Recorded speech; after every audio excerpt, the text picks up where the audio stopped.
in the sevens. There is a reason. The reason Kenya came within a game of qualifying for the Rugby World Cup. But you have got to work at it. You have got to give them what they need. You've got to empower them. Yes.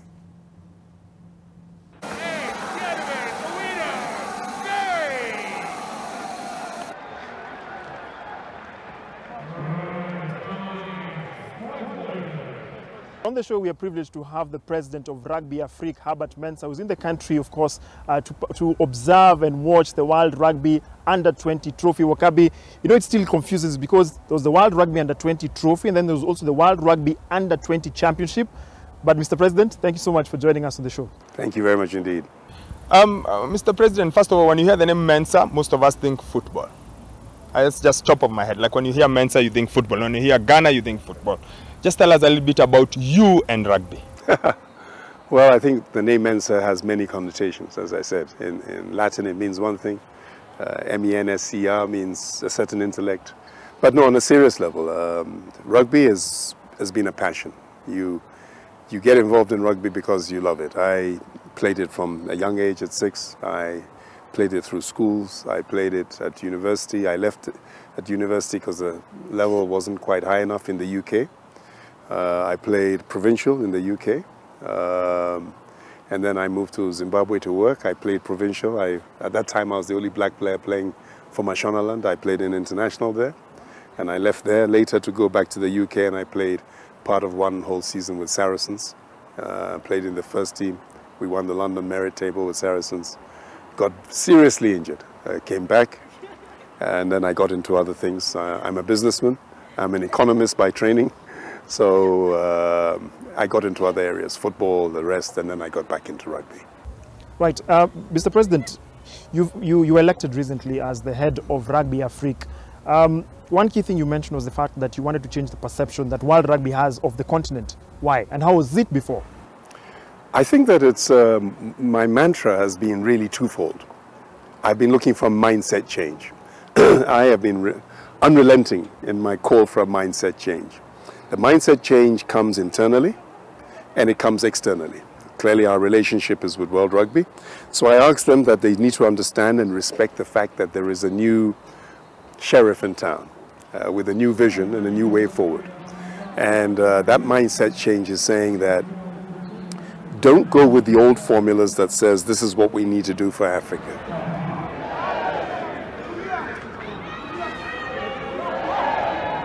Understand that we understand that the global world has changed. Sports has changed. And Africa is slowly moving backwards whilst the global world moves forwards. There are a number of different factors for this. The global economic factors are a major one, which is restricting the ability of countries to invest in sports. Sports itself has changed. You can no longer wear kit and go and play sports. It's a question of dedication. It's a question of nutrition. It's a question of core strength fitness training. It's a question of playing more matches. You need to play a certain number of test matches as a country, as a serious country, and Kenya is as serious as you get in terms of rugby. And in my mind, if you remove the Springboks, you're talking about the #1 team in Africa. The Namibians will argue about that, but I really believe that history has shown that given the level of support over a period, financially, from World Rugby and the rest, Kenya is really as good as it gets. And yet we've seen a change in time as the rest of the world who are not as talented are investing more and they're getting more results. So I'm just saying to all parties here, we need a mindset change. We can't go into the future thinking and behaving the same if we're looking for equity for Africa. How would you want World Rugby and Rugby Afrique to be moving? What's your ideal setup as far as the two bodies are concerned? Well, it works in two ways. I am always conscious of the statements from my own president, Nana Akufo-Addo, who always says, you mustn't build your future based upon a perception and asking for aid. You must look internally at what you've got, change your internal structures and build from there. So Rugby Africa internally has got to change. And this is the first challenge, the first 100 days or 120 days I've got, is changing the mindset of those internally within Rugby Africa to understand it is not like it was before, and what we had before is not good enough for where we want to go. So it's a systems of change. We've set up new committees. We've set up KPIs for the committees. We've set up different agenda points for EXCO members, and then constitutional review that we're changing right now, which must permeate itself right the way across Africa to bring about change. And then to understand that sport is big business. It doesn't matter where you are, sport is big business. That fight starts internally within Rugby Africa for them to understand, and extends all the way to World Rugby for them to understand as well. I'm trying to get World Rugby and the rest of the world not to treat Africa as a place where you tick the box. Oh, we were in Africa, tick the box. Oh, we gave this, tick the box. I think that does a disservice and an injustice to the global world's greatest athletes. Because I do believe that the greatest athletes in the world are born out of Africa. We can talk historically, we can talk present. You go through the NBA, you'll find Africans. You go now and look at the French national football team, to the best football league in the world, the English Premier League. You will see people of African descent. You choose it. In a sport which requires athleticism and a natural, whether it's a 10,000 meter runner, a marathon runner, a basketball player, a footballer, a boxer, a UFC fighter, they're African. So we don't have to go on about the sheer talent that we have across the continent. We have to address the issue as to where is the investment, how do we get greater investment, and make it work. And you and I know that when it is you're looking for investment as a third world country and you're going to the IMF, World Bank, EU, they don't give it. Or they give it with such stringent terms that it suffocates you and almost kills you. We saw it in COVID, where it is that Africa was destined to, where are you? Oh, you're all going to die of COVID anyway. And monies were invested and vaccines were given elsewhere. Guess what? We didn't die. We survived and we've grown out of it. And so I then turn around and say, we need to look at ourselves internally, and then we need to look externally. And we need to bridge a marriage. And the marriage for me has got to be between our global bodies, our governments, and then bring in new structures for the way that the unions and federations are run across Africa.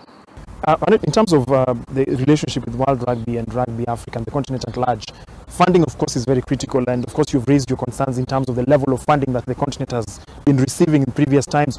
How was this arrangement before, and what would be your ideal kind of funding for Rugby Africa? I think that Rugby Africa, as it moves forward, has got to look at its whole analysis of existence completely differently. I'm proudly African. I'm proudly black, I'm proudly African. We're in a continent that is white, it's black, it's Arabic, it's all kinds. I can speak for who I feel as an African, who's a globalist at the same time. And I think that being a globalist, being an African and being black, we understand that you're not going to get too many favors coming your way. I think that the relationship has got to be one that is mated on different levels. I'm involved in my own dialogue with World Rugby. Do I expect them to move where I want? No. Do I expect them to move some? Yes. There's some great people. I've had great meetings with Sally Horrocks, with women, and she made statements that gave me hope. Like, this is what we thought, but I'm so impressed with the women who have presented today. I mean, we have some incredible women in Rugby Africa. Here in Kenya, you have Paula Lanka, who is a World Council member herself. Maha, Coralie, there's a whole range of women who are superb. And she heard the presentation and said, maybe we need to look at this slightly differently. Dee Sullivan was here recently for competitions and the rest, has her models. We're pushing. Will we get what we want? No. Will we get a bit more? I'm going to fight. That's part of what I see as I see my job, to push and fight into those areas that we will get more. But I think fundamentally within Rugby Africa, we have to also look at the relationships that we have with our own governments. I had an excellent dialogue with your Minister of Sports, and I was hugely impressed with our communication that we had from there. And I am just keen that in countries like Kenya in particular, that we're able to impress on government. First and foremost, that this is not a new project. Kenya is great. I mean, it's not as though we're dealing with a country that is not great. Kenya is great. The problem is that I don't want Kenya to become like England, where I've just come from, where they talk, we won the World Cup in 1966. You see what I'm saying? I want to hear that Kenya is now Project 2027. Kenya is going to the World Cup. What is it going to take? We need investment from government. We need to deal with old debts. We need to reposition internally. And we need the help of government to do that. We will push World Rugby to say, why do you give all the money to Namibia? Why do you do this? Why do you do that? Is it possible to give us an idea of the figures? Because that helps to now quantify exactly what you... We at World Rugby get about $2.25 million a year for 30-something countries. So you imagine trying to run competitions when airfares alone cost you $1.5 million, where hosting and hotels cost more. It's an equation which means you failed. If you want to be a good boy and don't talk, it means that Ghana rugby in Africa is going to go backwards. So we need to understand that we need triple that amount, and we can get that if it is that we're looking at venture capitalists. We're in discussions with those. We are talking to specific governments. We now have 7 governments, which I won't mention here, who have said very clearly, we will pay all future hosting rights. 2 countries have offered to pay, get their domestic airlines to foot or heavily discount airline fees, host in our countries. So we've now got things. I've just come from Mauritius, an extraordinary sevens tournament. Sponsorship from CL and Orange, and the Mauritian government is saying next year host the sevens, Africa Rugby Sevens in Mauritius. We will pay the full hosting costs, full hosting rights, etc., etc., etc. When you start getting that involved, and then we start beginning to understand that there is sports tourism, there are issues that you bring these tournaments here that we need to market better, we need to position better, that the whole world then looks at. I flew in last night on a British Airways plane, and I could hear, as I was sitting in my corner, people talking about, hey, let's go look at that rugby. What's going on? It's in, hey, but there was the World Under-20s in South Africa. Now you've got the trophy. It's part of it's a pathway to take you up and to take you down. So there is interest. And a country like Kenya has been blessed with so much outside of rugby. You know, I'm a guy who looks at the glass half full, not a glass half empty. So, and the world is about imagery. If imagery says that you're positive, then you're positive. So what is the imagery of Kenya when you go outside now?